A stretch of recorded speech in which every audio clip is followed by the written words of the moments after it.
G20 के इतिहास का सबसे सफल आयोजन भारत में हुआ। मोदी की डिप्लोमेसी के G20 के देश मुरीद हो गए। G20 की सफलता पर केंद्रीय मंत्री डॉक्टर जितेंद्र सिंह से एक्सक्लूसिव बात की इंडिया न्यूज के एग्जीक्यूटिव एडिटर राकेश कुमार सिंह ने।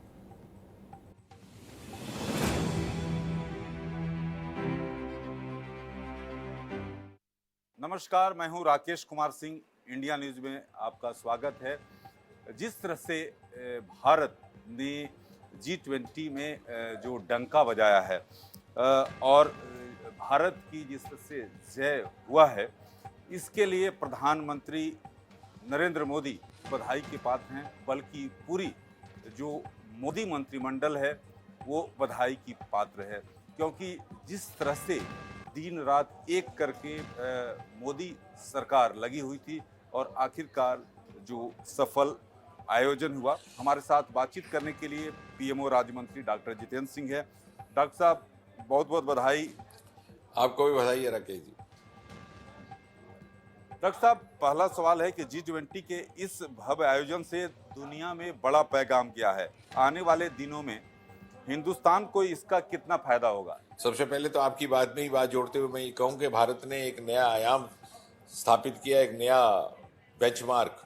आने वाले G20 मीटिंग्स के आयोजकों के लिए, मेज़बानों के लिए बहुत कठिन काम छोड़ के जा रहा है भारत। और मोदी जी दुनिया के सबसे कद्दावर नेता तो पहले से ही कबूले जा चुके थे, लेकिन इसके बाद उनकी स्टेट्समैनशिप का जो परिचय प्रमाणित तौर पर दुनिया के सामने आया है। ना केवल वो इस समय दुनिया के सबसे कद्दावर नेता हैं, बल्कि longest serving head of government, सबसे ज़्यादा तजुर्बेकार,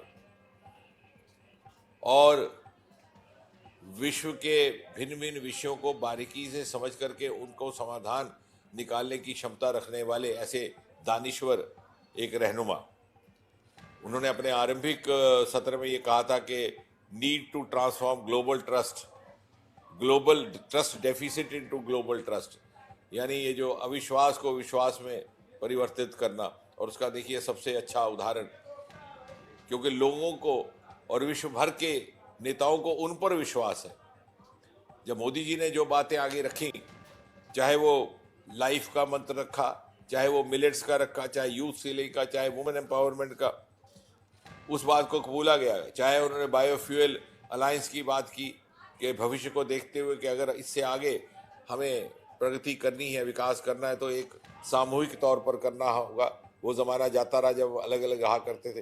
कनेक्टिविटी की बात करते हुए उन्होंने Bharat Middle East Europe corridor, multi modal corridor, मैं स्वयं भावुक हो उठा जब मुझे उस वाक्य को मैंने पढ़ा, मल्टी मॉडल, तो यकदम वो काबुली वाला का ज़माना याद आ गया। बंटवारे से पहले जिस प्रकार से तजारत हुआ करती थी, वहाँ से वो रूट बंद हो चुका।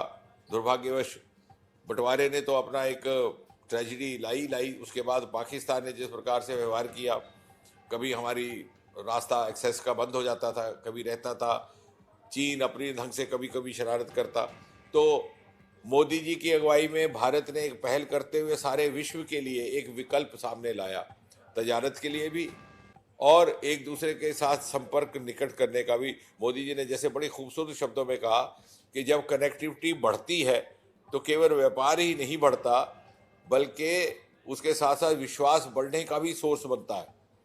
और निश्चय ही जब अरेबियन पेनिनसुला में से कनेक्टिविटी बढ़ेगी, रेल का जाल बिछेगा, समुद्री जहाज चलेंगे, ऑप्टिक फाइबर ले होगा, तो जो बीच बीच में तनाव की स्थितियां पैदा होती हैं उनका भी ध्यान रखा जाएगा। व्यापार को बढ़ाने के लिए यूरोप ने पहले से ही 300 मिलियन से अधिक यूरोस का निवेश करने की बात की हुई है। वो उस चीज को आगे बढ़ाने के लिए, उस इनिशिएटिव को आगे बढ़ाने के लिए भी रास्ता हमवार होगा। इसी प्रकार यूक्रेन को लेकर के ये भारत को ही श्रेय जाता है और मोदी जी की स्टेट्समैनशिप को, कि जो दिल्ली डिक्लेरेशन है उसमें कोई बात घुमा फिरा के भी नहीं की गई, इवेसिव तरीके से भी नहीं की गई। ऐसा भी नहीं कि केवल औपचारिकता के नाते किसी विषय को छू करके छोड़ दिया गया, बल्कि तर्क और तथ्य के आधार पर यह कहा गया कि हाँ, हम ये मानते हैं कि हमारा जो प्लेटफॉर्म है यह आर्थिक विषयों के लिए है, आर्थिक बहबूदी के लिए है, economic wellbeing of the world population के लिए है, ये कन्फ्लिक्ट और जियोपॉलिटिकल वॉर्स के लिए नहीं है।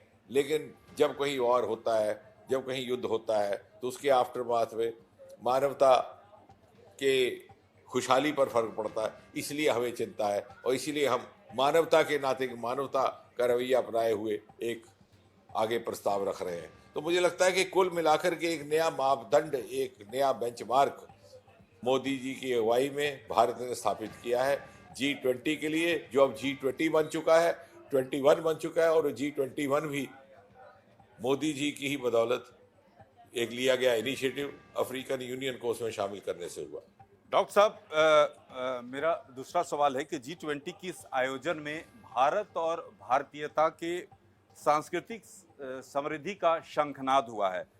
भारत मंडपम से लेकर अगर बात करें वसुदैव कुटुंबकम तक, इस आप किस तरह से देख रहे हैं? ये आपने ठीक कहा, और मैं ये कहूँगा कि वसुदैव कुटुंबकम भारतीयता का प्रतीक तो है ही है, भारतीय संस्कृति का प्रतीक भी है, भारतीय मूल्यों का भी प्रतीक है।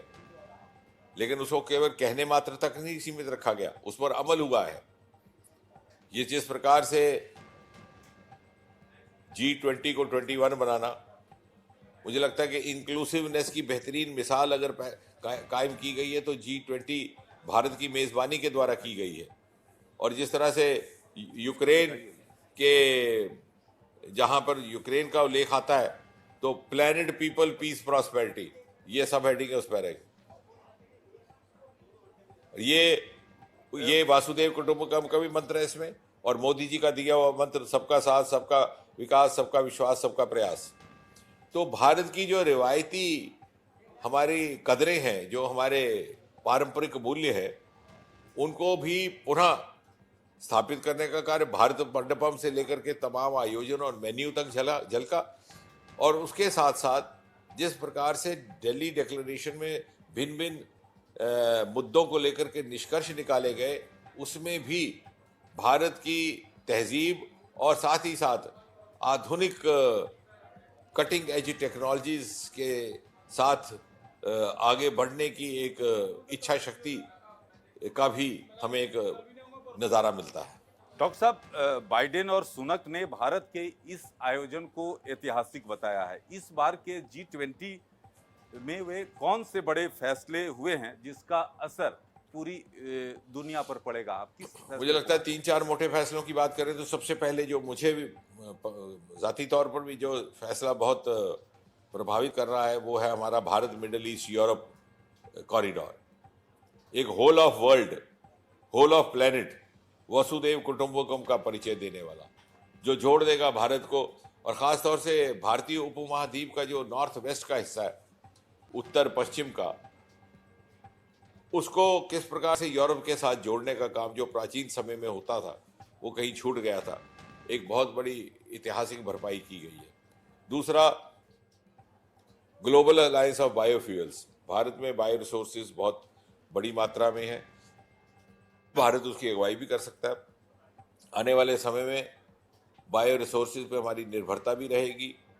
इतना ही नहीं, हमारी बायो इकॉनमी मोदी जी के आने के बाद 8 बिलियन से बढ़कर के 80 बिलियन हो गई, और अगले कुछ ही वर्षों में हम 150 बिलियन तक पहुंचने वाले हैं 2025 तक। और इसलिए जहां हम एक और बायो रिसोर्स में बहुत बड़ा सरमाया रखते हैं, वहां हम दुनिया को इकट्ठा लाने का काम भी करते हैं। आज जो संस्थापक मेंबर थे, फाउंडर मेंबर्स बायोफ्यूल अलायंस के, उसमें भारत के साथ साथ US और ब्राज़ील भी शामिल थे। ये दूसरा फैसला। तीसरा, यूक्रेन के मुद्दे को लेकर के जिस प्रकार से समझदारी के साथ, विजन के साथ उसको हैंडल किया जाए, ये अपने में एक मिसाल है।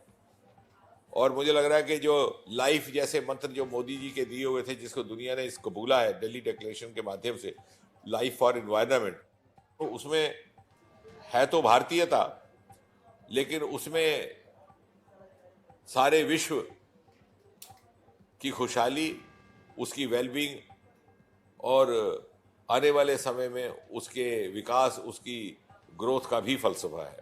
डॉक्टर साहब, एक तरफ जहां आयोजन से प्रधानमंत्री नरेंद्र मोदी एक ब्रांड के तौर पर और मजबूत हुए हैं, वहीं विपक्षी खेमे में खलबली मची हुई है और कांग्रेस नेता जयराम रमेश का ट्वीट आपने देखा होगा, कई सवाल उठा रहे हैं। इस तरह की राजनीति का आप क्या जवाब देंगे? नहीं, मुझे लगता है कि ये हताशा की राजनीति अब बहुत ज़्यादा काम नहीं करती। 70% से अधिक जनसंख्या भारत की 40 वर्ष से कम आयु की है। वो तर्क तथ्य इन बातों पर चलते हैं। आप तथ्य सामने रखिए, तर्क सामने रखिए। किसी ने कह दिया और उसके बहलावे में आ गए, ये वो जमाना जाता रहा। और हमारा युवा इतना होनहार है, इतना ज़हीन है कि अगर कोई बात इस तरह की कहता है, ऐसा बयान करता भी है, तो वो उसके पीछे क्या मंशा है वो भी भाप जाता है। तो मुझे लग रहा है जो इस तरह की बातें करते हैं वो आम भारतीय की समझदारी और उसकी बुद्धि का अंडर एस्टिमेट करने का काम कर रहे हैं।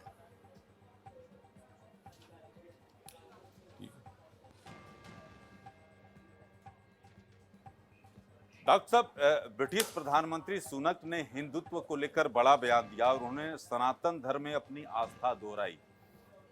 इसे भी कुछ लोग राजनीति के चस्पे से देखेंगे, ऐसे लोगों को आपकी क्या नसीहत? नहीं, मुझे लगता है कि ये लोग जो इग्नोरेंस के माले हैं, जहालत के माले हैं, जो शायद या तो वो उनका उतना अध्ययन नहीं है, समझ नहीं है, और यदि है तो राजनीति ने उनके आंखों पर इस प्रकार का पर्दा डाल के रखा है। सबको सद्बुद्धि दे भगवान। और सबसे बड़ी बात यह है राकेश जी कि हमारे संविधान की जो भावना है, जिसमें किसी को भी, धर्म कोई भी हो, आस्था कोई भी हो, विश्वास कोई भी हो, आप किसी तरह के भी भक्ति पद्धति में विश्वास करते हो या उसका पालन करते हो, लेकिन संविधान ये इजाजत नहीं देता कि आप किसी दूसरे के विश्वास को ठेस पहुंचाए, किसी दूसरे की आस्था को ठेस पहुंचाए। तो भले ये कौन से संविधान और किस प्रकार की लोकतांत्रिक मूल्यों का पालन कर रहे हैं ऐसे लोग जो इस प्रकार की बातें करते हैं। डॉक्टर साहब, इस भव्य आयोजन को कुछ लोग चीन की राजनीतिक ये कूटनीतिक हार और पाकिस्तान के साजिशों पर तमाचा बता रहे हैं। कूटनीतिक तौर पर दुश्मनों का एक सख्त जो है पैगाम G20 से गया है, इसे आप किस तरह से देखते हैं? नहीं, मुझे लगता है कि भारत का कद बहुत ऊंचा हुआ है और जैसे मैं कुछ समय से कह रहा हूं कि अब वो जमाना आ गया कि दुनिया भारत की अगुवाई में काम करने को तैयार है, मोदी जी के नेतृत्व।